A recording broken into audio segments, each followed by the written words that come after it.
So to the learner out there listening right now, you sent us this really incredible unpublished research archive about just one single neighborhood in Hong Kong. Yeah, it's a fascinating collection of sources. It really is. I Yeah. mean, I have to admit, it completely broke my understanding of how cities work. Right, because normally we think of urban development as, well, kind of a living thing. Exactly. Like a living organism. The Hmm. city metabolizes, It sheds its old skin. A neighborhood gets built, it serves its purpose for a while, it gets old, and then developers just tear it down. Yeah, and then a massive new skyscraper rises right in its place. It's just this constant, ruthless cycle of architectural release and renewal, like capitalism acting as a pressure release valve for history. But imagine if you took one single neighborhood, a place just packed with clashing cultures and utopian dreams and, honestly, historical trauma, and you just put it in a bureaucratic Tupperware container. And you seal the lid super tight Mm. for over 70 years. Right. It can't grow. It can't rebuild. And that's what we're looking at today. We are looking at Kowloon Tong. Which, if you walk through there today, it basically just looks like a very wealthy, quiet area, right? Lots of low-rise suburban houses. Yeah, super quiet. But this archive uses a completely wild analytical framework to dissect what's really happening beneath the pavement. It really does. We're talking about combining hard urban history, rigid zoning laws, and Taoist cosmology. Yeah, concepts like yin and yang and feng shui. But before we go any further, I think we should probably set some ground rules for this deep dive. Yeah, definitely. Because when we examine feng shui or Taoist cosmology today, we aren't looking at, literal ghost stories or some ungrounded mysticism. Right, that's not what the sources are doing at all. Not at all. We're looking at this material through the exact lens the archive uses, which is as an incredibly powerful metaphorical vocabulary. It's like a framework. Exactly. These ancient concepts give us this high-dimensional language to understand how physical geography actually traps and compresses human trauma. Okay, let's unpack this. Yeah. And I guess we should start from the literal ground up. Yeah, let's go back to the 1920s. Right, so Hong Kong Island is becoming intensely crowded, and this British businessman named Charles Montague-Ede looks across the harbor to the Kowloon Peninsula, and he decides he's going to build a utopia. Specifically, a garden city, which was based on the urban planning theories of Ebenezer Howard.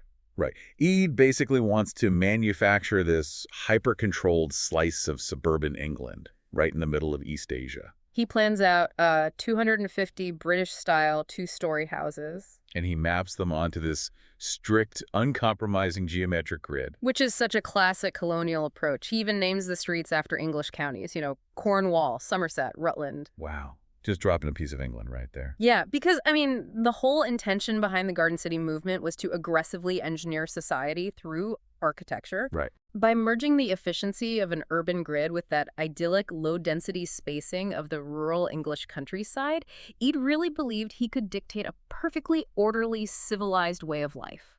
But the problem was the physical ground he chose for his utopia, wasn't it? Oh, absolutely. Because the archive dives into the literal translation of the name Kowloon Tong. It translates to Nine Dragons Pond. Right. Historically, this specific area was a shallow bay that had been transformed into a salt pan. And this is where that Taoist metaphorical framework we mentioned becomes immediately useful. Okay, how so?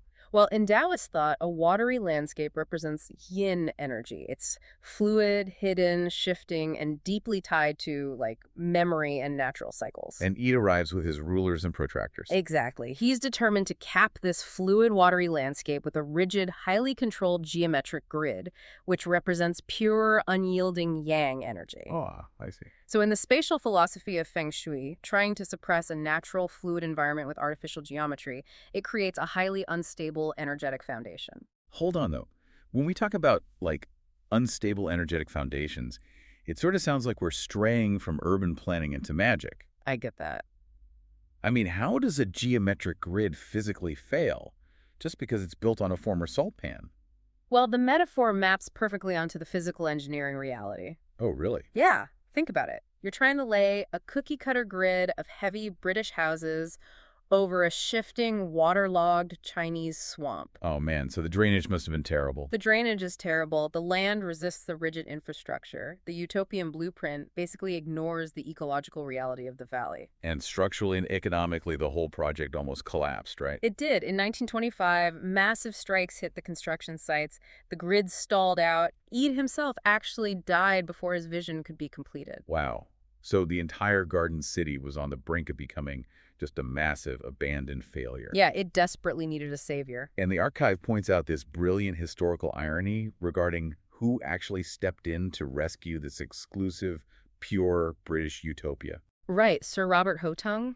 Yes, a wildly successful Eurasian businessman. Mm-hmm. A biracial outsider was literally the only person capable of saving the colonial grid. Because the archive frames Hotong as this yin-yang hybrid figure. Oh, that makes sense. Yeah.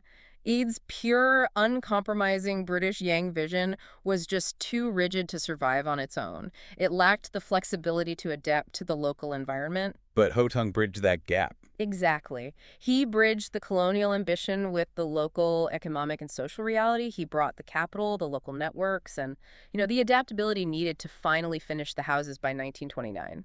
So the ultimate takeaway from the archive here is that high-dimensional, rigid utopian blueprints always have to compromise with complex local realities if they're actually going to survive the pouring of the concrete. Spot on. But, the tragedy of building this geometric utopia is that it required wiping out the reality that already existed there. Yeah, it really was a violent clash. The construction of the Garden City triggered this massive conflict between colonial administration and an organic community.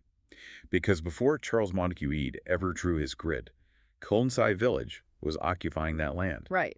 Kowloon Tsai was a Hakka farming community, and they had been living and working there since at least 1819. They had spent over a century naturally adapting to that specific valley. But then in 1929, the government basically decides this farming village is simply in the way of their new elite suburb. So they announced an eviction. Yeah, and a prominent local leader named San Sin Wan tried to negotiate with the colonial administrators. He really fought to preserve the community. But the bureaucracy won. It did. By 1931, the village was completely physically erased from the map. And what's fascinating here is how the archive challenges our definition of a community's survival. Right. Because the destruction of Kowloon Tsai wasn't merely the demolition of farming huts, it was the severing of an organic spatial logic. Meaning they had built in harmony with the landscape. Exactly. This village had naturally evolved its own functional feng shui over 100 years. They built with the mountains at their back and the water at their front. And suddenly that deep ecological relationship is just paved over by cold, administrative English streets. Yeah, completely paved over. Wait, let me stop you there, though, because the archive uses this term energy transfer to describe what happened next. It does. And that sounds a bit supernatural. Are we just talking about people packing up and moving, or is there a deeper argument being made about how a community survives erasure?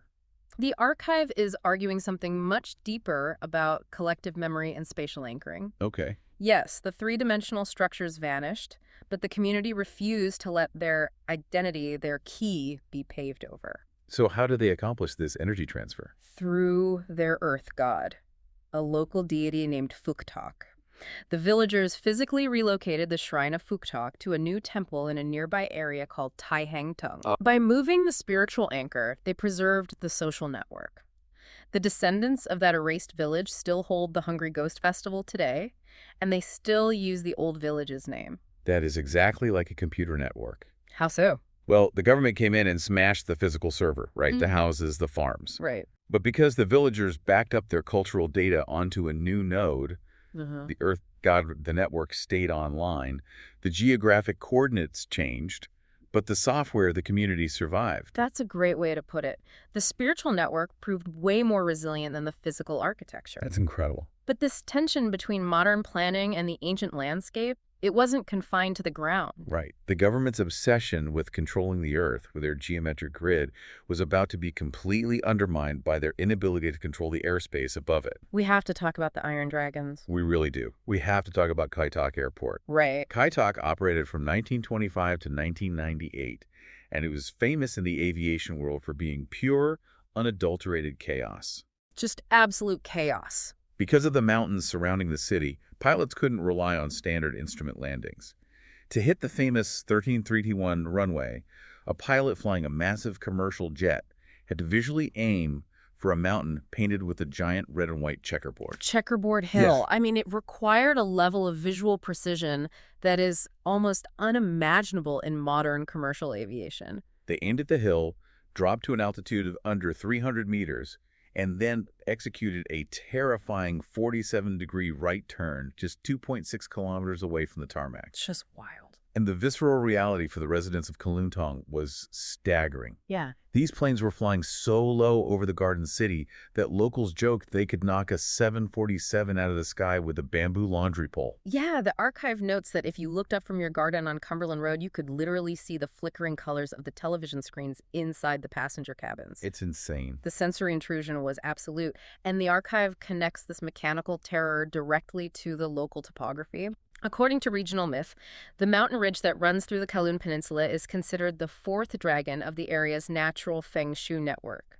And in a striking coincidence, the aviation radar station constructed to guide these massive metal planes, these modern iron dragons, was built precisely on top of Beacon Hill. Which local folklore identifies as the mythical dragon's head? Exactly. So the modern technological rationality of the Aviation Authority accidentally mapped perfectly onto the pre-modern cosmological geography. That's such a weird coincidence. Right. But the true impact was really on the psychology of the neighborhood. Yeah, I bet. For 73 years, Kowloon Tong was subjected to deafening, low-frequency roaring dozens of times a day.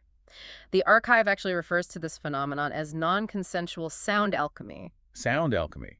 But how does shared acoustic trauma build identity? I mean, it seems like it would just drive people crazy. Well, it probably did drive some people crazy. But over decades, enduring in that constant, terrifying disruption became this unifying experience. Oh, I see. It acted as an alchemical crucible. The shared trauma of the roaring plains forged a highly resilient collective local identity. Surviving the Iron Dragons became this badge of honor for the neighborhood. But the planes also triggered a bureaucratic reaction that forever altered the real estate. They absolutely did. Because commercial jets were screaming over the rooftops at 300 meters, the government had no choice but to impose strict building height restrictions. You absolutely could not build a skyscraper in the flight path. No, not at all. And when you combine those aviation laws with the original 1922 Garden City plot ratio rules, which limited houses to a maximum of 3 stories, you create an incredibly weird economic trap. A very specific trap. And that trap ended up ensnaring the neighborhood's most legendary resident. Yeah, and the archive uses this specific resident to illustrate the painful collision of the sacred and the profane. Right, because in July 1972, Bruce Lee moved his family into a massive mansion at 41 Cumberland Road. Crane's Nest. Yes, the house was named Crane's Nest. And this was his final sanctuary before his sudden tragic death in 1973 at the age of 32. Right at the absolute peak of his global fame. The historical layers of Kowloon Tong compress incredibly tightly around this single property. I've found this part of the archive so fascinating because, honestly, the economics make no sense at first glance. How so? Well, how does the final sacred home of a global martial arts icon end up being sold in 1974 to a philanthropist named Yu Pang Lin for 850,000 Hong Kong dollars, only to be converted into an hourly love hotel? It was renamed the Roman Hotel, yeah, becoming the neighborhood's first hourly motel. Just wild. But the explanation lies in those invisible zoning laws we were just talking about. Right. Because developers were legally barred from building upwards, the only profitable way to monetize a sprawling low-rise mansion was to rent out the rooms by the hour. It's just simple economics. Yeah. But the archive views this through the high-dimensional tension between a name and a destiny. Oh, this part blew my mind. Right. Bruce Lee's name literally translates to dragon. Yes. He was living in the Pond of 9 Dragons, in a home named after the crane, which in Taoist philosophy is a potent symbol of longevity and spiritual transcendence. So you have a space charged with this heavy, sacred, transcendent energy. Yet the bureaucratic reality of the height restrictions forced that sacred space to be repurposed for the most transient, earthly, physical desires imaginable. The transcendent was commodified. Exactly. And the story ends in erasure, just like the Hakka village. Fans and conservationists waged this bitter 11-year global battle to save Crane's Nest and convert it into a museum. Yeah, it was a huge fight. But the government and the owners couldn't reach an agreement.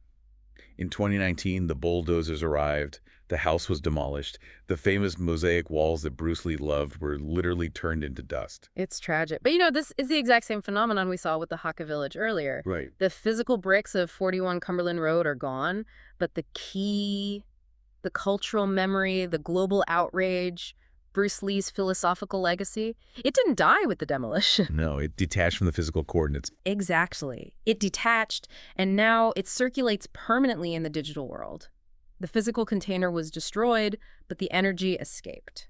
And Bruce Lee's Love Hotel wasn't an anomaly either. Not at all. It catalyzed a permanent shift in the neighborhood's identity. Because if you take a walk down Cumberland Road today, you are walking through a masterclass in extreme contradictions, all forced to share the exact same sidewalk. The sensory experience is jarring. It really is. You take a few steps and you smell the deep, woody scent of Buddhist incense burning. A few steps later, the sharp, sterile smell of hotel bleach hits your nose. Right. And a few steps after that, you're smelling kindergarten lunches being prepared. And we can map the sensory chaos perfectly using the yin and yang framework. Okay, lay it out for us. Well, Kowloon Tong is famous for its elite, high-end schools. In this ecosystem, the schools represent the pure yang. Ah, okay. They embody daylight, the energy of children, linear educational growth, and, an investment in the future. Which means the hourly motels and the nursing homes must be the yin. They represent the shadows. Nighttime, aging, the slowing down of time, and fleeting, hidden desires. And they are literally sharing a property line with the yang. They are. And tucked quietly into residential houses directly between these clashing forces are the spiritual anchors. Really? Like what? For example, Sok Sin Yuen at number 53 Cumberland Road. Oh. From the street, it just appears to be a normal suburban home. But inside, it operates as a Taoist and Buddhist shrine. Wow. These hidden temples act as metaphysical pivots. They stabilize the environment, sitting quietly right between the extreme yang of the kindergartens and the extreme yin of the hourly motels. So what does this all mean? I mean, why are all these totally different, completely contradictory worlds jammed into the exact same low-rise houses? Right, because in a normal city, the free market would have eventually sorted these functions into separate, specialized zones. Exactly. Why are the motels, the monks, and the toddlers all trapped together? If we connect this to the bigger picture, we arrive at the archive's ultimate theoretical conclusion. Drumroll, please. The researchers call it institutional ceiling field syndrome. Institutional ceiling field syndrome. I love how academic that sounds. It's a brilliant distillation of the neighborhood's history, honestly. Because Kowloon Tong wasn't magically sealed by a feng shui master casting a spell over the valley. No. It was sealed by two incredibly boring, mundane, bureaucratic rules. Zoning laws. Yes. The 1922 Garden City plot ratio of 0.6, which prevented anything larger than 3 stories, and the 1925 Kai Tak airport height restrictions. The dual locks on the Tupperware container. Exactly. Think about the metabolism of a normal city. Like in Manhattan or Tokyo, a building gets old, a developer buys it, tears it down, and builds a 50-story glass tower. Right, it gets replaced. The historical footprint is erased and financially reset. Capitalism metabolizes the past, but because of those two overlapping laws, developers legally could not tear Kowloon Tong down. The neighborhood literally couldn't metabolize its own history. For over 70 years, it was a sealed pressure cooker. Wow. The unresolved energy of the failed British utopia, the trauma of the erased Hakka village, the deafening roar of the aircraft, the weird real estate hybrids like the hourly motels, the hidden shrines, none of it could be flushed out of the system. It simply layered on top of itself, compressing tighter and tighter. It's just a profound demonstration of how invisible zoning laws like boring bureaucratic red tape literally dictate the bizarre on-the-ground realities of the spaces we inhabit.